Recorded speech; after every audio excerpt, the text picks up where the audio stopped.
à la recherche d'Eurydice. Je suis désolée pour la lumière. Je cherche Eurydice, mais je ne le vois pas. Alors... Je sais pas où il est. Ah, il y a vert. Ah, sinon il y a vert. Qu'on avait vu aux Utopiales. Je suis désolée parce que je tiens le micro et je parle, c'est compliqué. Il y a ça. Qui est pas mal.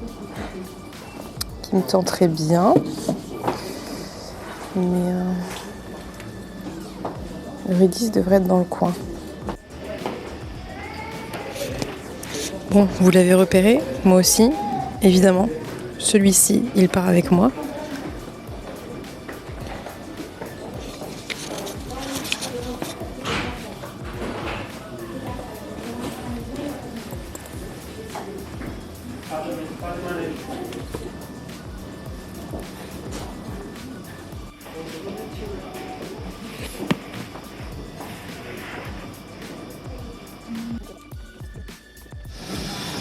Bon, je trouve pas le siècle Vaillant et Anouk Fort. Je suis un peu deg. J'ai regardé sur le site, ils l'ont pas. Donc tant pis, je me le prendrai plus tard. Je sais pas quand, mais plus tard. Donc là, je fais un tour en jeunesse young adult. J'ai déjà fait un gros tour en adulte. J'essaie de me raisonner, mais je suis pas encouragée. Mon amoureux, il me pousse à prendre tout, mais j'ai pas envie de le... Vous voyez, culpabilité quoi. Bref, je continue mon tour. Coucou, on se retrouve, nous sommes le soir. J'ai filmé aujourd'hui, mais je vous ai pas pris encore. Parce que j'ai été très occupée aujourd'hui. Je vous cache pas que j'ai la tête dans le pâté, parce que je me suis endormie avec l'enfant. Donc je viens de me réveiller, donc c'est pas facile, hein, c'est pas facile. Du coup, je reviens pour vous montrer ce que j'ai eu aujourd'hui pour mon anniversaire. Et vous allez voir qu'heureusement que que je vais commencer officiellement mon aubaine en janvier. En même temps, c'est mon anniversaire, on s'y attendait. Hein. Donc, ce que je vais faire, c'est que je vais commencer par ouvrir le cadeau de Pénélope parce que je trépigne de l'ouvrir. Et après, je vous montre tout le reste. Alors, il est là. Quand je vous disais qu'il était énorme, c'est qu'il était énorme. C'était pas pour rigoler, c'est vraiment énorme. Voilà. Donc, il y a le petit papier qui s'est décroché, mais qui est ici, où elle me dit « Joyeux anniversaire, une de mes sagas de fantasy préférées, dans une magnifique édition pour pouvoir apprendre à parler au vent. » Est-ce que ça serait pas Patrick Grossfess? Je crois que c'est comme ça qu'on dit, le nom du vent. De toute façon, c'est le seul truc qui me vient à l'idée avec une histoire de vent. Voilà, donc comme en plus je sais qu'elle adore, ça correspondrait. Je savais pas qu'il y avait une édition comme ça. Si, c'est ça.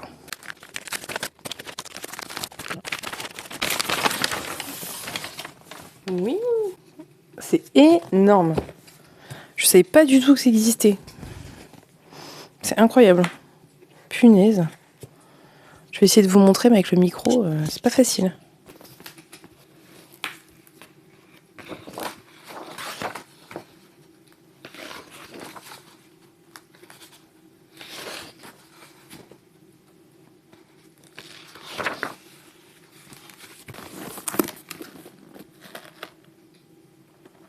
Je vais pas aller chercher trop loin pour pas spoiler. Déjà, je sais pas si ce que je vous ai montré spoile pas.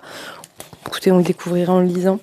Je sais que c'est un livre que beaucoup de gens aiment et j'ai très envie de le lire depuis très longtemps. Et il est vraiment exceptionnellement beau. Il est très très très très beau. Alors, ça va être un livre que je vais pas lire au lit avant de dormir, mais j'ai trop hâte. Vraiment, c'est canon. C'est très beau. Merci beaucoup Pénélope. Vraiment très très très très très très beau cadeau. C'est l'édition du 10e anniversaire. Et derrière, on nous dit « J'ai libéré des princesses. J'ai incendié la ville de Trébon. J'ai suivi des pistes au clair de lune que personne n'ose évoquer durant le jour. J'ai conversé avec des dieux, aimé des femmes et écrit des chansons qui font pleurer les ménestrels. J'ai été exclu de l'université à un âge où l'on est encore trop jeune pour y entrer. J'y étais allée pour apprendre la magie, celle dont on parle dans les histoires. Je voulais connaître le nom du vent. » Trop cool, merci Pénélope, j'ai trop hâte de le lire, il est vraiment énorme et très beau. Et j'espère qu'on aura la suite un jour, puisque si je ne dis pas de bêtises, il y a genre 4 tomes de prévus et 2 ou 3 de sortie, quelque chose comme ça. Enfin bref, et ça fait 10 ans que tout le monde attend la fin, ou je sais plus très bien l'histoire, mais voilà. Mais je pense que ça fait partie de ces livres où même s'il n'y a pas la fin, ça vaut le coup de lire ce qui existe déjà, parce que c'est très très chouette. Et c'est tous les retours que j'ai pu en avoir jusqu'à présent. Donc, et je crois qu'il est dans mes recommandations 12 livres par 12 amis, que je n'ai toujours pas tiré au sort, mais je vais le faire. Donc écoutez, ça serait cool qu'il sorte, puisque maintenant, j'ai plus d'excuses. Il est là, et je l'ai. Et il est très très beau. Vraiment, il est très beau. Donc merci beaucoup Pénélope. J'espère qu'on en reparlera bientôt, et je vais le poser avant de me faire mal, toute seule, au poignet, ce qui pourrait m'arriver, parce que je suis fatiguée. Je suis désolée si je suis pas si j'ai pas l'air hyper enjouée. Je suis juste vraiment très fatiguée. Mais je suis très contente dedans moi. J'irai remercier Pénélope après, parce qu'elle m'a bien trop gâtée. Voilà, j'ai été très très gâtée. Je vais donc vous montrer ce que j'ai eu de la part de ma mère et mon frère. Après, je vous montrerai de la part de mon amoureux. Il y en a un de ma part à moi, de moi à moi. Voilà. De la part de ma mère, j'ai eu La Cité de Jade de Fondali, qui est donc un ouvrage qui est sorti il y a un certain temps chez De Saxus et qui me faisait très envie. Beaucoup d'entre vous m'ont dit que j'allais aimer. Et je savais pas, mais en fait, ça fait partie un peu des ouvrages publiés chez De Saxus qui sont pas de la romantaisie, je pense. Et surtout, je crois qu'elle a été très primée pour cet ouvrage. C'était l'époque où il faisait des hardbacks sans jaspage, ce qui me convient tout à fait, hein. Attention, je vais vous faire le résumé parce que je l'ai sous les yeux et que peut-être que ça pourra donner envie à certaines. Donc le tome 1, c'est La Cité de Jade. La saga s'appelle Les Eaux Émeraudes. Bienvenue dans la fabuleuse ville de Janloon. Mais attention, derrière la beauté de la capitale de l'île de Kekon peut-être, se cache une dangereuse réalité, celle d'une ville déchirée entre 2 clans qui s'affrontent pour le contrôle de la cité et du jade. Cette pierre précieuse et magique, qu'on ne trouve que dans les mines de l'île, permet au guerrier qui la porte d'amplifier ses capacités, faisant de lui une véritable arme de guerre. Aujourd'hui, alors que le chef du clan Sans-Sim, ça c'est écrit cime comme la cime d'un arbre, se retire du pouvoir, laissant la direction à ses petits-enfants, leurs rivaux du clan de la montagne en profitent pour ravir des quartiers et s'accaparer le marché du jade. Lorsqu'une nouvelle drogue puissante se propage, permettant à quiconque, même aux étrangers, de manier le jade, la tension qui couve entre les 2 clans éclate avec une violence sans précédent. Entre jeux politiques, trahison, argent et pouvoir, l'issue de cette guerre déterminera le sort de tous les guerriers de Jade et de l'île elle-même. Et c'est traduit par Gaspard Oui. Et vraiment, plein de fois, on m'a dit que ça me plairait. Mais en même temps, maintenant que je sais que c'est plus du complot, de la guerre et compagnie que de la romantaisie, oui, je dis oui. Donc voilà, il était dans ma liste des ouvrages qui me faisaient le plus envie. Et mon frère a choisi avec ma mère. Parce que voilà, il lui a montré la liste, quoi. Et je suis trop contente. Donc c'est un très beau cadeau. Elle m'a dit qu'elle souhaitait le lire après, avec grand plaisir, évidemment. Et non seulement il est très joli, mais en plus, il me fait très envie, hein, voilà. Alors de la part de mon frère, je vous avais déjà montré, je crois, je sais plus. Oui, ça je vous ai déjà montré. Donc Femme Samouraï, c'était à Noël. Normalement, je vous l'ai déjà montré. Mais il m'a pris celui-ci, qui est donc Esprit et créatures du Japon, qui est très très beau aussi, pareil, avec des très belles illustrations. Il y a pas mal d'illustrations aussi par rapport aux saisons que je trouve très jolies. Avec, voilà, typiquement ces pages de garde qui sont très belles. Et voilà, ce type d'illustration très très très très très très très belle. Voilà, et donc là on va plutôt être sur des petites histoires autour des esprits et des créatures du Japon, comme son titre l'indique. Je pense que voilà, il n'y a pas de grande surprise. Et voilà, à la fin, il y a des pages comme ça avec des illustrations de certaines créatures. Enfin voilà, c'est vraiment très beau. Et à la fin, il y a des notes. Par exemple, là, on a une note sur Kitsune. Et donc ça se réfère là où il est évoqué. Il est évoqué page 72 par exemple, page 74, etc. Et avec des crayonnés cette fois, qui sont vraiment de toute beauté. On va pas dire le contraire, c'est très beau.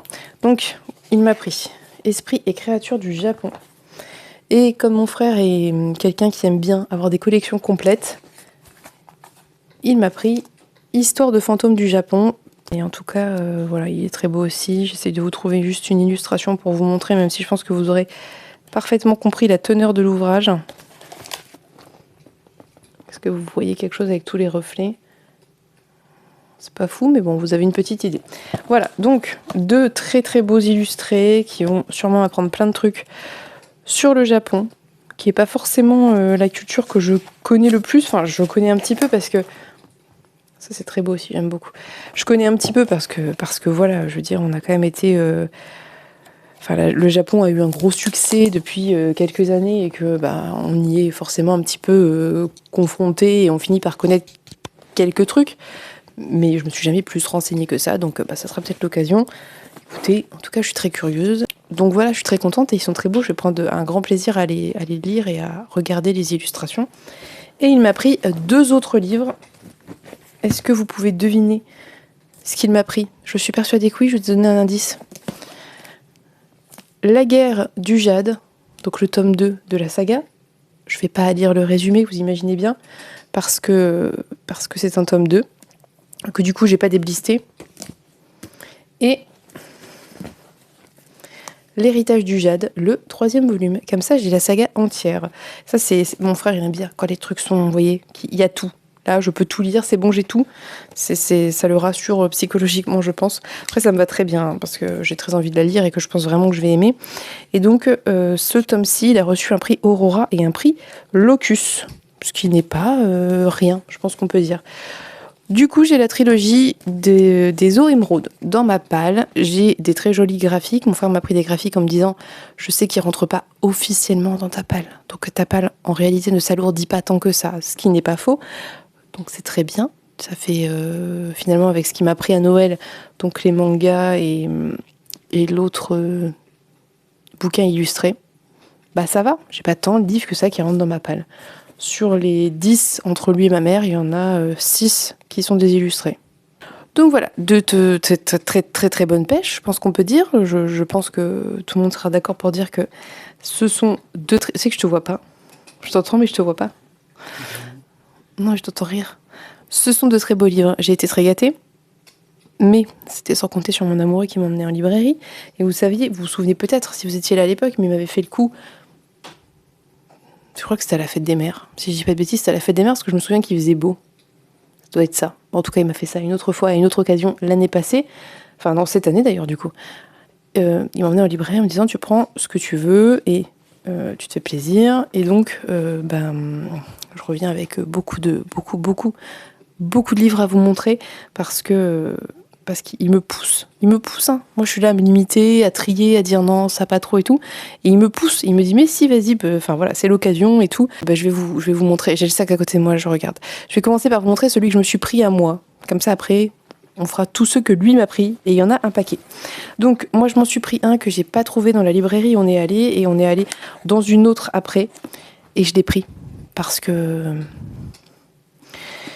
je ne pouvais pas ne pas le prendre, je l'avais mis sur ma wishlist de ce que je voulais prendre.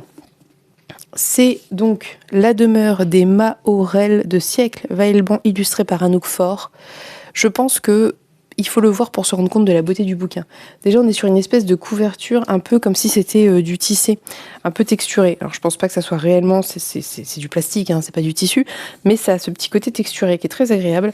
On a cette tranche qui est argentée, qui est très très jolie, mais surtout c'est un livre qui est donc entièrement illustré, ce qui n'est pas étonnant puisque Anouk Faure est aux illustrations. Donc c'est le principe du livre, je vous montre, voilà. Et je vais vous montrer quelques images, quelques illustrations. Donc il y a aussi des jeux sur, vous voyez, je sais plus comment ça s'appelle, des calligrammes je crois. Même si les calligrammes c'est des poèmes, mais ça a la forme de calligramme un petit peu. Et donc tout le bouquin est illustré de cette façon. Il est très très beau. Je ne sais pas du tout de quoi ça parle. J'ai lu le résumé quand il est sorti il y a 1000 ans et depuis je le veux. Donc je vous lis. Les continents ont disparu. Il n'y a plus de terre. Seul le ciel et l'eau coexistent encore, formant un monde fluctuant aux perspectives infinies. Les dernières communautés survivent à bord de dirigeables ou de radeaux-villes, subissant les caprices des vents et de l'océan. Du passé, il ne reste que les histoires des seigneurs, les élus de ce monde à la dérive, ceux qui portent la mémoire du temps d'avant. Regard est l'un de ces seigneurs. Conteur émérite, il aspire à écrire l'ultime histoire, celle qui modèlera le monde à son image. Mais voilà que la tempête se lève et que sa barque est emportée par les flots noirs. Isolé au milieu de l'océan, furieux et impuissant, Regard attend la mort. Il fait alors une rencontre improbable, un radeau dirigé par 2 enfants qui se sont enfuis à la recherche d'une île légendaire, la dernière terre émergée du monde, la demeure des Maorels. Et on nous dit, à la frontière du conte philosophique et du roman imaginaire, la demeure des Maorels est le récit poignant de 3 personnages prêts à tous les sacrifices pour accomplir leur destinée. Je pense que, voilà, Sieg Weilban, tout ce que j'ai lu d'elle, j'ai trouvé que c'était très très bon. Anouk Faure est une illustratrice de très grand talent. Je pense que voilà, on peut ne pas être fan de ses écrits, mais c'est quand même difficile de pas apprécier son travail d'illustration. Donc voilà, je le voulais vraiment très fort. Donc je l'ai. Je vais pas vous montrer trop d'illustrations parce que je sais pas dans quelle mesure ça peut spoiler ou pas. Sachez que c'est découpé par jour. Voilà, et c'est très très très très beau. De toute façon, j'étais plus à un prêt. Là, je pense que je suis plus à un prêt. Il va falloir accepter que ma palle a explosé cette année. J'ai 7 livres à vous montrer. Il m'a pris 7 livres. Enfin, j'ai sélectionné 7 livres. Je vais vous montrer ça tout de suite. Je vais commencer avec les poches. Donc, en poche, je me suis pris celui-ci, donc Arm Shadow de Priya Sharma, parce que je l'ai mis sur les livres, les autrices que je vais découvrir cette année, et que le résumé a l'air très très cool. On nous dit ère victorienne Angleterre. Les temps sont durs et les revers de fortune légion. Ainsi en est-il pour Clare et John Bellman, contraints de quitter Bath, sa modernité et ses milieux culturels sophistiqués pour l'antique ferme familiale d'Ormsleep dans la région d'Arm Shadow. Au regard de Gideon, leur fils unique, c'est le pire des déracinements. D'autant qu'Ormsleep est le domaine de Thomas, son oncle paternel, figure tyrannique, implacable, personnage aigre et brutal. Dans ce nouveau contexte dépourvu d'horizon, alors que les adultes nouent leur propre drame mortel, les fabuleux récits narrés par son père à propos des environs constituent l'unique échappatoire de Gideon. Des récits qui font écho à une légende familiale tenace au sujet d'un dragon endormi sous la falaise, dragon dont l'un des membres de la famille Bellman, génération après génération, aurait la garde. À l'heure où son univers s'écroule, quand fantasme et réalité s'entrechoquent, le chemin qui fera du jeune Gideon un homme s'annonce des plus périlleux. Voilà, et c'est lauréat du prix Shirley Jackson en 2019 et British Fantasy en 2020. C'est le Bélial, j'y vais les yeux fermés. Honnêtement, voilà. Je pense que si elle n'avait pas été publiée chez le Bélial, j'aurais peut-être un peu plus regardé les avis et tout. Mais c'est le Bélial, c'est une autrice que je veux découvrir cette année. C'est un format poche qui va pas me prendre 10 000 ans, sauf si c'est très très alambiqué, mais on verra bien parce que parfois c'est le cas. Donc il est là, voilà, Arm Shadow. J'espère qu'on en reparlera bientôt parce que vraiment ça me fait hyper envie. Du coup, en poche, de Fisherman, qui Rutile de John Langan. Pourquoi je l'ai pris? Parce que il m'intrigue depuis que j'ai vu qu'il était sorti. Il est très très brillant. Et je crois que c'est Lorraine des mots de l'imaginaire qu'on a parlé récemment en comparant ça à Blackwater. Et c'était pas la seule à comparer ça à Blackwater. Donc ça me fait très envie. On nous dit, au nord de l'état de New York, dans le bois de Woodstock, Dutchman's Creek coule paisiblement. Une rivière poissonneuse mais quasi inaccessible et bien plus profonde qu'il n'y paraît.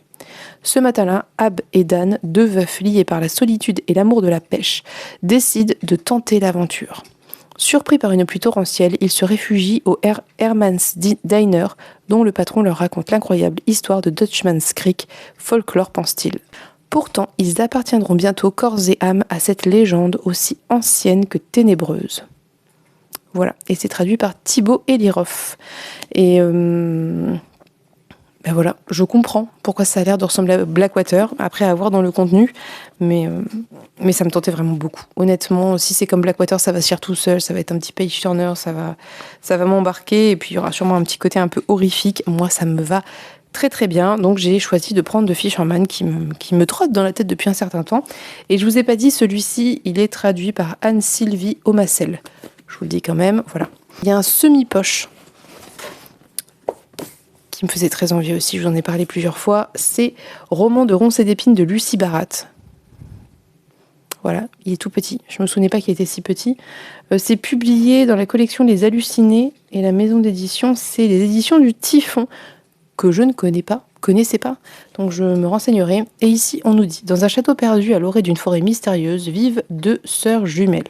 Avec pour seul allié leur nourrice, elles grandissent à l'ombre d'une jeune mère fantomatique au corps usé par les nombreux accouchements et d'un père, adolescent éternel, qui ne pense qu'à son propre plaisir. Pour fuir leur vie recluse rythmée par les saisons, les deux sœurs s'adonnent à de dévorantes passions. La chasse pour l'une, la broderie pour l'autre. Mais dans cette forêt étrange et fascinante rôde un esprit vengeur. Devront-elles faire front ou se séparer pour vaincre ce qui veut les briser? Et pourquoi ça me faisait envie? Au-delà de ce début de résumé, c'est qu'on nous dit « Empruntant la forme du récit initiatique, roman de ronces et d'épines entraîne les lectrices et les lecteurs dans un Moyen-Âge fantastique en nous contant les épreuves de deux jeunes femmes pour s'arracher à leur destin. » Ça plus la couverture, très médiévale, très tapisserie médiévale. Depuis qu'il est sorti, j'ai envie de le lire. Honnêtement, il est sorti en octobre ou je ne sais plus. Je l'avais mis dans les livres que je voulais découvrir et c'était vraiment l'occasion parce que c'est typiquement le genre de livre pour lequel je vais repousser l'achat sans arrêt alors qu'il me fait très envie. En tout cas, sachez que si vous l'ignoriez, j'adore les romans historiques médiévaux, ce sont mes préférés. J'adore ce qui se passe au Moyen-Âge. J'adore le Moyen-Âge. Je suis une fan de tout ce qui est médiéval. Je trouve que c'est très largement sous-coté. Voilà, le Moyen-Âge est très sous-coté, alors que c'était une période passionnante. Donc j'ai trop hâte de lire, j'ai hâte de vous en reparler, et j'espère que ça me plaira. Et pareil, il fait partie, si je ne dis pas de bêtises, des recommandations que j'ai eues dans la petite boîte à questions que j'avais mis 12 livres par 12 amis. Donc s'il était tiré au sort, ça m'arrangerait, parce que je l'ai, voilà. Mais dans tous les cas, je le lirai parce qu'il me fait envie. On va passer au grand format, on finira avec le graphique. Il y avait 2 graphiques que je voulais vraiment... Non, il y en avait 3. J'en ai pris 1 sur les 3. Les autres, on verra un jour plus tard. Ça, ils vont pas... Je les retrouverai quand je les voudrai. Donc, le premier, je les prends dans l'ordre, pas dans l'ordre où je les ai choisis, dans l'ordre où ils me viennent sous la main. Donc, j'ai choisi de prendre Le Grand Camp d'Alan Moore parce que depuis que je l'ai vu, je n'ai pas vu la sortie. Je ne l'ai pas vu sur les réseaux sociaux. Je sais pas si je suis pas les bonnes personnes pour ça, mais en tout cas, moi, je ne l'ai vu nulle part. Mais je l'avais vu à Cultura et je l'avais trouvé magnifique. Je vous montre sans le bandeau. Voilà, c'est un brochet avec un jaspage et tout. Enfin, je l'avais trouvé très très beau. Et donc j'avais lu le résumé puisqu'il avait attiré mon œil, qui me parlait. Voilà. Donc on nous dit Londres 1949. Jeune homme désargenté et aspirant écrivain. Dennis Knucklyard, je pense, vit et travaille dans une librairie d'occasion. Déjà rien que ça commence bien. Vous voyez ? Un jour, sa patronne l'envoie chercher des livres rares dans une étrange bibliophile, où il découvre que l'un de ses ouvrages ne peut exister. Il s'agit d'un texte imaginaire figurant dans un roman, lui, bien réel. Il provient de l'autre Londres, le Grand Camp, une version de la ville située au-delà du temps, où tous les aspects de son histoire, depuis ses origines jusqu'à sa disparition, se manifestent. Là, les époques se mélangent, rêve et réalité se fondent et des notions telles que le crime et la poésie s'incarnent en des êtres terrifiants et merveilleux. Et si Denis n'y rapporte pas le livre, c'est la mort qui l'attend. Ainsi débute son périple dans les bas-fonds occultes de la ville où il rencontre une tribu excentrique de sorciers et de gangsters ainsi que Grace Schilling, une prostituée qui accepte de l'aider. Le prince Monolulu, un pronostiqueur hippique se prétendant prince abyssinien, ou encore Jack Spot, un truand impitoyable régnant sur la pègre. Mais dans le Grand Camp, Denis se retrouve au cœur d'événements explosifs qui risquent de changer à jamais les deux Londres. Franchement, ça n'a pas l'air trop bien ce résumé. Je sais pas, ça me parle à fond. Je trouve que... Enfin, ça a l'air génial. Alors par contre, je crois que l'inconvénient, c'est que c'est une saga en 4 tomes. Il me semble que j'ai vu ça quelque part. En tout cas, c'est traduit de l'anglais par Claro. Et je vous en reparlerai, j'espère, dans pas trop longtemps, parce que vraiment, lui, il me fait trop envie. Il y a un petit côté, vous savez, là, le bouquin de... Comment elle s'appelle ? V. Schwab. J'ai perdu le nom. Truc Shadow. Donc voilà, et puis Alan Moore a priori... Alan Moore ou Alan Moore ? Alan Moore. C'est un peu une référence en fantasy, je crois. Donc je suis vraiment curieuse, sincèrement très très curieuse, d'autant que je ne l'ai pas vu passer. Je pense que c'est ça aussi qui m'a intriguée, c'est qu'on l'a... Moi je ne l'ai pas vu passer, quoi, avec une carte, voilà. Dites-moi si vous l'aviez vu passer. Deuxième brochet que j'ai pris, qui me fait très très envie, et pareil, qui a été mis dans mes recommandations 12 livres par 12 amis. Évidemment, Nous de Christelle Dabos. J'ai hésité entre la collector que je trouve très très belle et la brochée, mais il n'y avait pas la collector. Enfin, j'ai hésité avant, puisqu'avant j'avais réfléchi à ce que je voulais prendre, mais il n'y avait pas la collector et je me suis dit que c'était le signe que la brochée ferait très bien l'affaire, parce qu'en plus, franchement, elle est très jolie aussi. C'est vrai que la collector avait un petit côté shiny, mais c'est pas grave. Donc, on nous dit « Tout le monde a un instinct et tout est parfait. L'instinct est irrépressible et sert le nous. Mais si le jeune Goliath, un protecteur fracassé, sauve des vies, c'est aussi parce qu'il rêve de devenir saint.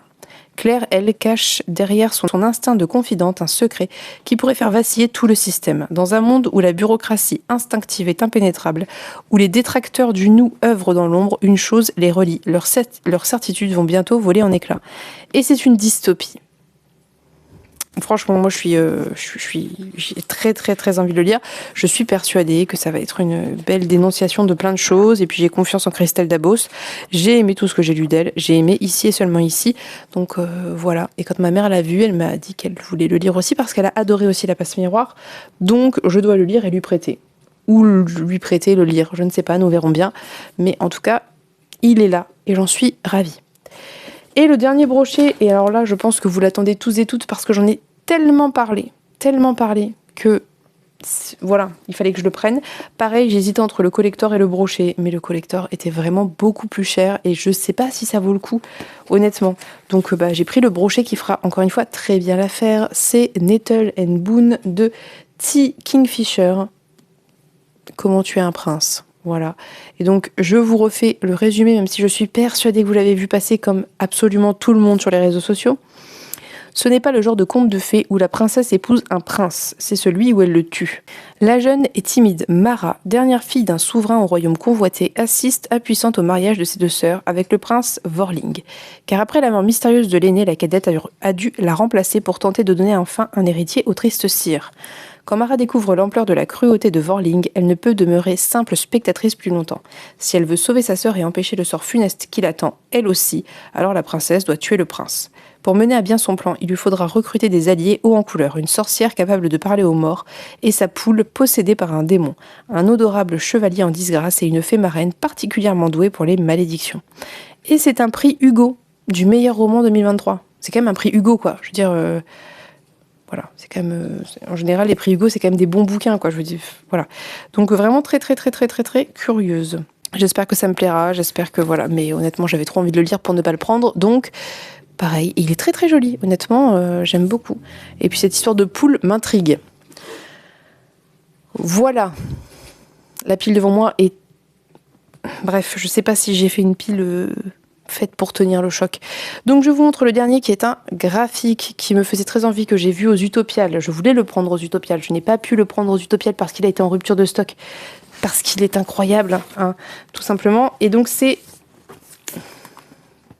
Eurydice de Lou Luby et Solène Guivre. Donc Lou Luby est au scénario cette fois et donc Solène Guivre est à l'illustration, logique. Donc on nous dit Orphée est un jeune chanteur au talent quasi divin, idéaliste et révolté, mais sa rencontre avec une mystérieuse étrangère nommée Eurydice va bouleverser ses priorités. Par amour pour elle, il sera prêt à tout, y compris descendre la chercher au royaume des morts. Réécriture du mythe grec d'Orphée et Eurydice, ce récit intemporel se déroule dans une cité de papier, au milieu du désert où l'on dit que vivent les divinités. Pourtant derrière leurs masques, dieux et muses révèlent leurs failles terriblement humaines. Et je vous montre les illustrations parce que vraiment, je pense que c'est ça qui peut faire basculer, qui peut tout faire basculer. Parce que j'ai envie de vous dire, un truc sur Eurydice, ça n'est pas follement original, mais une fois que vous commencez à le feuilleter, vous comprenez. Voilà, les illustrations sont très très belles. Tous les personnages sont incroyablement beaux et bien faits. C'est vraiment le type d'illustration que j'adore. Parce que y a plein de gens tout nus au début. Très très beau, vous voyez, avec des reflets, c'est pas ouf, mais Eurydice, c'est elle là. Voilà. Donc je sais pas qui est l'autre personnage. Je me souviens que j'ai su et qu'on en avait parlé. Enfin, j'avais été à une conférence sur le corps, etc., les représentations du corps. Donc voilà, mais je me rappelle plus. Et de toute façon, je vais me laisser porter et vous en reparler. Mais il est vraiment sublime ce bouquin. Et je pense qu'il est un peu trigger, hein, c'est de l'adulte, hein. Pour le coup, je vous le dis, ça, c'est pas pour blaguer, quoi. Bref, on en reparlera. Je suis en train de le regarder parce qu'il est très beau, on en reparlera. Il est toute beauté, j'avais très très envie d'avoir. Il y avait celui-ci que je voulais, il y avait Vert, qui est de je sais pas qui, mais c'est ce bouquin de... Attendez, je réfléchis à ce que je suis en train de vous dire parce que je sais pas de quel genre c'est, mais en gros, c'est du post-apo et les humains, petit à petit, se rendent compte qu'ils se transforment en plantes, quelque chose comme ça, qui avait l'air incroyable, qui est très beau aussi et que à terme je me procure un jour ou l'autre. Et le troisième, c'était... Mais c'est celui qu'on voit beaucoup passer en ce moment, qui a l'air d'être un petit peu de l'horreur, qui a l'air très très chouette. Et je l'ai vu, j'ai failli le prendre et je me suis dit que bon, c'était bon, ça suffisait. Donc je le prendrai plus tard. Je pense qu'encore une fois, il va pas disparaître entre deux, donc voilà. Mais il est très très beau aussi, je l'ai feuilleté. Et Vert aussi est très très beau. Donc bref, que de très beaux objets parce que moi je trouve quand même, après c'est propre à moi, qu'un illustré, qu'un graphique, il faut que les illustrations vous plaisent, même si le propos est incroyable. Quand même, on peut pas faire abstraction de la dimension graphique, tout simplement, ça paraît logique. Donc c'est vrai que ça joue pour beaucoup, moi, que je trouve les illustrations et le travail beau, quoi. Ce qui était le cas pour Eurydice, et j'avais très envie de le lire parce que Lou Luby en avait très très bien parlé. J'ai dit combien de fois très là? Bref, on en reparlera. Je le lirai, je vous en reparlerai bientôt. Je vais pas le laisser traîner, tout comme tous mes graphiques. Je pense que je vais faire une razzia graphique là sur cette fin d'année parce que j'en ai beaucoup à lire. Et ça m'amène à la suite de ce dont je voulais vous parler. J'ai attaqué les tomes 1 et 2 de La sorcière aux champignons que j'ai trouvé très mignon. Le tome 1 était un peu cucu, mais cucu mignon, vous voyez. Pas cucu, genre désagréable, cucu mignon. Mais le tome 2 avait l'air de partir dans quelque chose d'un petit peu plus sombre quand même, avec une histoire d'enfant maudit. Donc je vais continuer cette lancée, je vais lire les 3 tomes restants et je vais essayer de lire du graphique là. Ça va pas faire baisser ma pale booknode, mais au moins j'aurai lu du graphique et voilà, parce que j'en ai plein à lire. Donc voilà, je voulais vous parler de ça, de mes lectures. Et du coup, je vous ai dit hier, je crois, mais je sais plus, mais je crois que je vous ai dit que j'avais pas envie de lire Les Habitants du Mirage parce que j'étais fatiguée, mais j'avais envie de lire. Donc j'ai décidé d'attaquer le tome 2 d'Emblème, tout simplement, d'Ina Ciel, parce que ça me permettrait de terminer une saga et que ça se lit très très bien. Alors, c'est dense, hein, je vous le dis quand même, parce que voilà, c'est du young adult, mais regardez, je vous montre. Il y a peu de marge, voilà, c'est quand même un peu dense, mais voilà, j'ai repris, j'ai lu 55 pages et je m'endormais, donc j'ai arrêté, mais je pense que je vais le lire assez rapidement. Par contre, honnêtement, j'ai lu le premier à sa sortie, là ça fait 1 an du coup, j'ai lu le premier en décembre, pendant les Vlogmas de l'année dernière, donc ça fait 1 an que je l'ai lu, j'ai replongé dedans, je sais plus qui est qui, hein, je ne me rappelle absolument pas, donc à force en avançant dans ma lecture, il y a des choses qui me sont revenues, mais j'ai eu un doute quand même, hein. Je me suis demandé si j'avais pas raté un tome entre deux, quoi. Alors il y a des personnages dont je me rappelais les noms, mais d'autres pas du tout. Alors ça revient tout doucement, au fur et à mesure, mais tout ça pour vous dire que si jamais vous voulez les lire, laissez pas s'écouler 1 an parce que c'est pas si évident que ça, honnêtement. Mais bref, je vais le continuer, je vais le terminer. C'est un tome 2 qui démarre de manière extrêmement sombre, c'est vraiment très sombre ce début, et ça pose plein de questions, notamment sur la maternité, etc. Donc c'est vraiment un très bon début. J'ai hâte de continuer. Voilà. Donc ça, c'est mes lectures. J'ai pas beaucoup lu, hein, vous imaginez bien. J'ai par contre presque terminé le tome 1 du 2e cycle de l'Assassin Royal. Il me reste 1 chapitre et demi. Donc ça, je vous en reparlerai, je pense. J'allais dire demain, mais demain, pas de vlogmas. Hein, c'était le dernier, là. Donc dans le prochain vlog que je tournerai, je sais pas quand. Enfin, je sais pas, on verra bien. Mais je vous en reparlerai dans tous les cas, ne vous inquiétez pas. Tout comme je dois vous reparler de Mortimer, mais je dois m'occuper de faire la vidéo Ko-fi.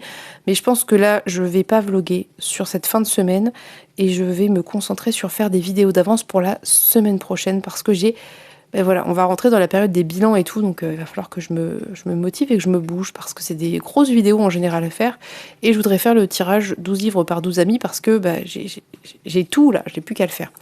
Donc, mais on en reparlera dans tous les cas, au pire sur Instagram. Et puis, voilà, c'est tout. Je vais vous laisser. J'espère que ça vous aura plu. J'espère que ces vlogmas vous auront plu. J'espère que voilà, ça vous aura permis de vous distraire, de vous divertir dans une période qui est pour beaucoup de personnes soit une période de rush, soit une période angoissante, stressante, avec beaucoup de charge mentale. Donc j'espère que ça vous aura apporté un petit peu de légèreté dans tout ça. Je vous remercie pour votre soutien qui a été indéfectible sur toutes les vidéos. Le noyau dur de la communauté a toujours été là et a tout commenté, etc. Et plein d'autres personnes aussi, donc je vous remercie pour ça. C'est ce qui est motivant, hein, parce que forcément, voilà, quand on voit que ça intéresse personne, on est moins motivé à le faire, donc c'était pas du tout le cas. C'est pour ça que j'ai continué jusqu'au bout, alors que ça devient difficile quand même, là je vous cache pas. Donc merci beaucoup pour tout ça, j'espère que ça vous aura plu.